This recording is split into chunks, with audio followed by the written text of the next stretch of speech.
主席，我要感谢格伦德伯格特使和弗莱彻副秘书长的通报，也欢迎也门代表出席今天的会议。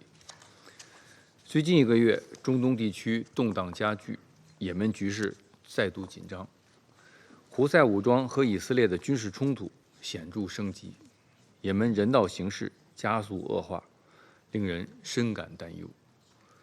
中方赞赏格伦德伯格特使开展斡旋工作，期待国际社会各方发挥积极作用，为推动也门局势降温、重启和平进程提供建设性帮助。我讲4点。第一，恢复对话谈判是唯一出路。也门冲突双方长期对立，解决也门问题不可能一蹴而就，但任何情况下都不能放弃政治解决的正确选项。当前的首要任务仍是推动双方恢复对话谈判，逐步化解矛盾分歧，争取早日实现和解，开启经济重建。第二，维护局势稳定是重中之重。近期，胡塞武装和以色列爆发新一轮相互袭击，冲突的烈度和频次进一步上升。我们呼吁双方保持冷静克制，避免紧张局势升级。国际社会应该尊重也门的主权和领土完整。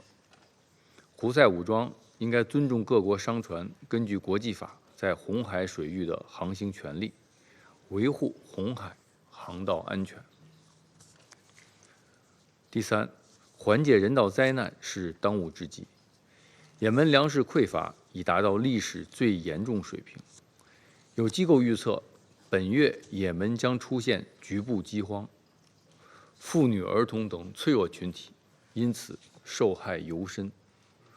我们呼吁国际社会向也门提供更多的紧急人道援助，尽快遏制粮食危机恶化蔓延的势头。第四，遵守人道原则是明确底线。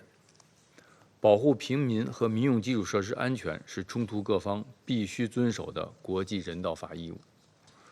联合国机构更是不应该成为袭击的目标。中方对近日20多名联合国人员被扣押表示严重关切，这种行为绝对不可接受。我们呼吁胡塞武装立即无条件释放所有被扣押人员。主席，讨论也门问题不能脱离中东地区的整体局势。上周第80届联合国大会开幕后通过的第1份决议，就是关于和平解决巴勒斯坦问题和落实2国方案的纽约宣言。加沙冲突延宕已近2年，造成了前所未有的人道灾难。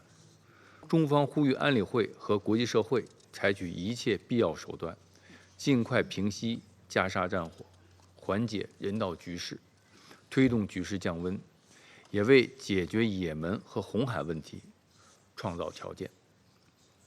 谢谢主席。